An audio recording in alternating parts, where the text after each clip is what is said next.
What's up, YouTube? This is Too Raw for TV. All right, I want to remind you guys, as always, if you're watching this video and you haven't subscribed to Too Raw for TV, please subscribe to Too Raw for TV. If you haven't hit that notification button, hit that notification button so that you'll be notified of any and every video that drops on my channel as soon as it drops. And also, if you like or at least appreciate the content on my channel, please hit that like button. These are things that will help not only my channel, but other channels in the Lions Den basketball community that you're subscribed to be that much stronger. If you want to support Too Raw for TV, you can do so via the Patreon or the Cash App if you can and if you choose to. If you want to support Too Raw for TV on the Patreon, uh, I strongly suggest you come over to the Patreon.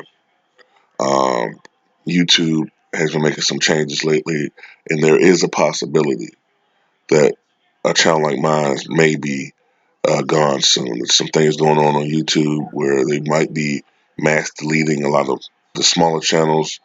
They lost a lawsuit. They lost a lot of money. And hopefully it doesn't happen, but there's some danger that a channel like mine may be gone. So if you support this channel, I strongly suggest you come over to the Patreon. I think I have over 50 videos uploaded over there now.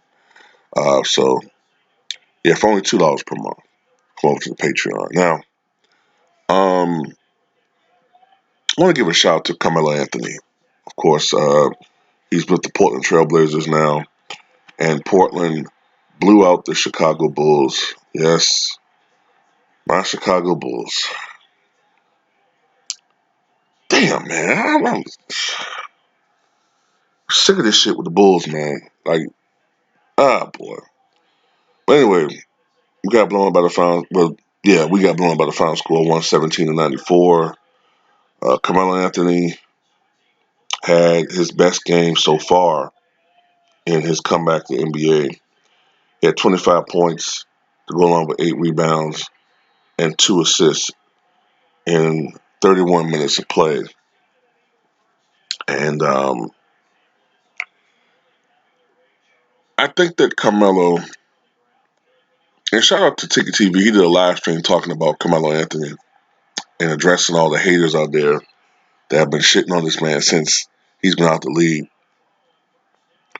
Carmelo Anthony is a first ballot Hall of Famer.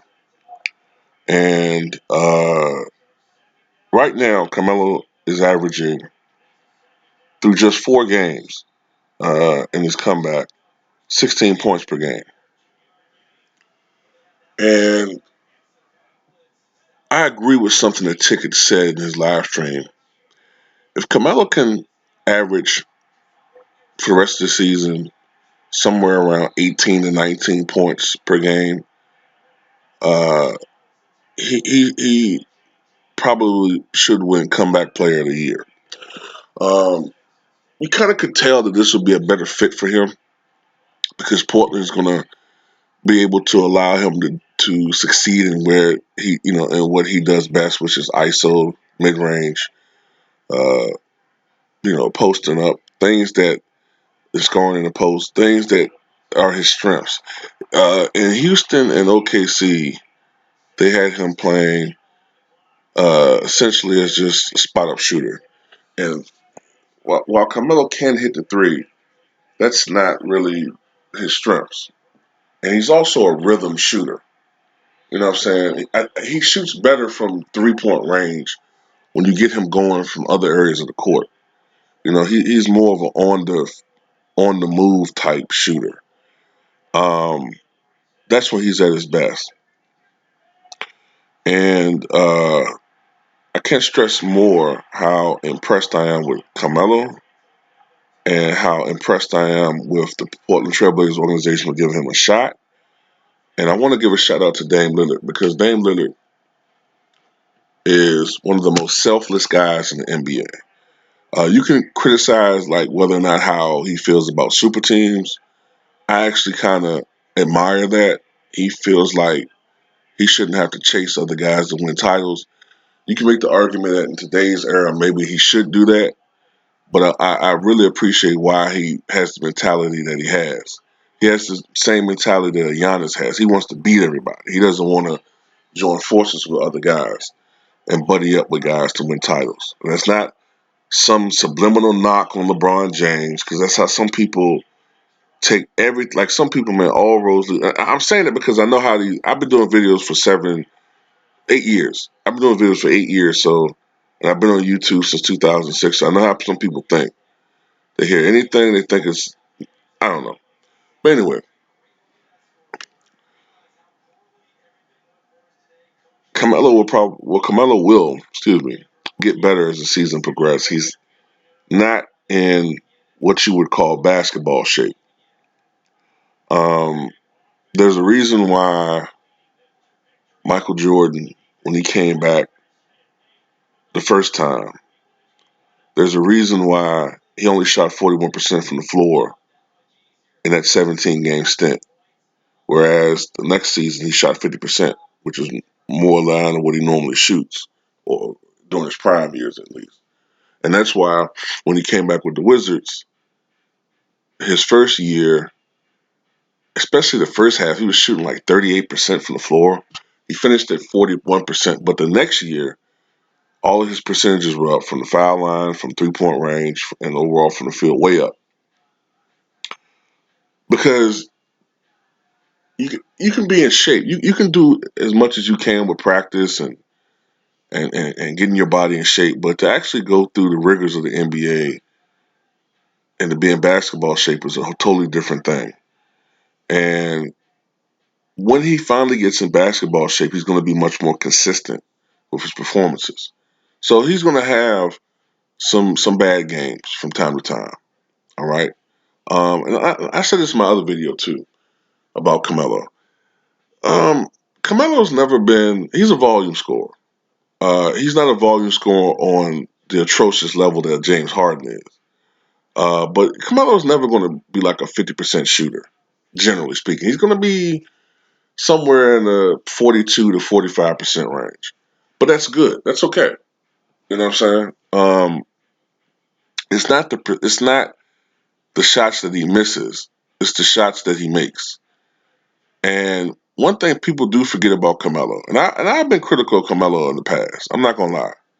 But one thing people forget about Carmelo was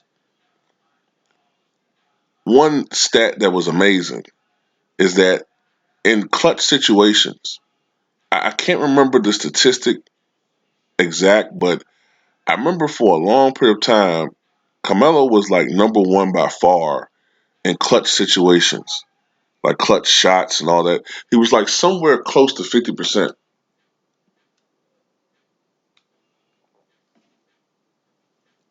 I want to say it was like 48%, 49% or something like that in situations where he took a shot or had to take a shot that would be game tying or game winning and all that. But, people didn't talk much about that. And also want to give a shout out to Carmelo for passing Alex English on the all-time scoring list. He came into the game needing 23 points to tie, 24 to surpass, and he got 25. Um, the big tie-in between him and Alex English, of course, is that they are the two greatest Denver Nuggets of all time. Alex English, the all-time leading scorer as far as the 1980s are concerned with the Denver. How can I say this? He scored more points than any other player. I think it's a better way of saying it. Alex English scored more points than any other player in the 1980s. More than Jordan, more than Kareem Abdul-Jabbar, more than anybody. I think I believe he's still the all-time leading scorer in Denver Nuggets history. But Carmelo passed him last night, and if all things go as planned, next up on the list will be Kevin Garnett. It's going to be a while because I think he's like 300 some points away from that. But barring injury, he should pass Kevin Garnett not too long from now. Maybe like I'm guessing like maybe 15 games from now or somewhere in that range. And I can't end this video without giving a big screw you to ESPN and a lot of his critics. Like there's been a lot of guys that have been very overly critical of Carmelo Anthony during this period of wilderness for him, being out in the wilderness and out of the NBA landscape. You know what I'm saying? Like he's had a lot of haters. Charles Barkley, who I tend to defend sometimes, but Charles lately, man, Charles Barkley is basically a caricature now. You know what I'm saying? Like I watch him for entertainment purposes.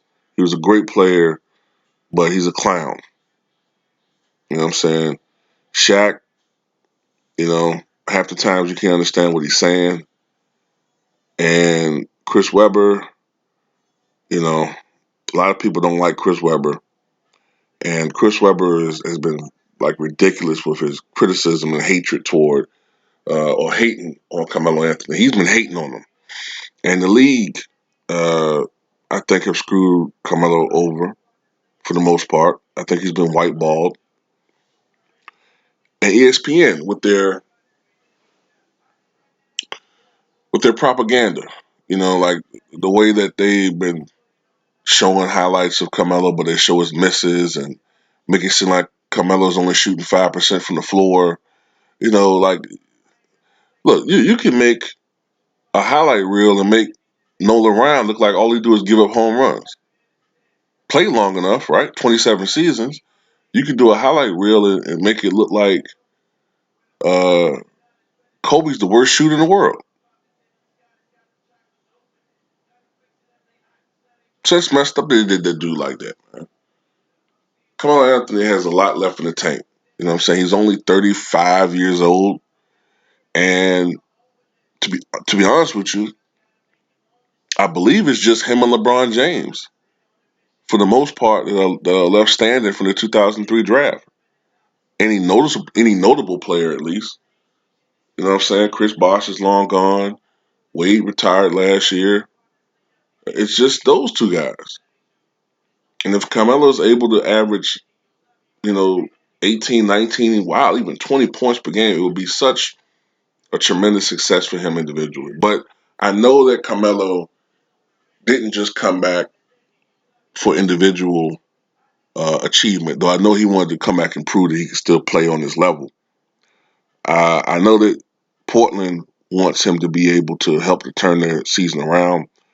Portland is more than capable of being a playoff contending team, and it would be awesome to have Portland in the playoffs. Hopefully, Nurkic can come back soon. He's been out for a while with that leg injury. Hopefully, he can come back. That and the combination of having Carmelo out there and some of these other guys can get going, and this team can really, really start clicking, and they can turn it around. It's still early. Like, let me see, what's Portland's record? Because Portland was dead in the water a couple of a week and a half ago. They had lost 6 out of 7 games. So Portland is 6-12. So I'm not gonna sit there and act like that's good. It's not. It's not. But if anybody can turn it around, man, it's the Portland Trailblazers. They just gotta take it one game at a time. And shit, remember Houston last year, roughly around this time or a little bit later. I remember Houston was like 11-14 at one point, and then Chris Paul went out with that hamstring injury, and Houston went from being out of the playoffs essentially at that time to being third in the Western Conference. That's when James Harden went on that streak of 32 consecutive 30-point games. It's just that James Harden hasn't shut that green light off, man. And, then it was justified why he was doing it. But now he's just padding his numbers. And now that, what I'm saying, he's doing this, and I don't even want to go into that. This video about Carmelo Anthony. So if anybody can help to turn this season around, Carmelo's contributions can do that. Tell me what you guys think.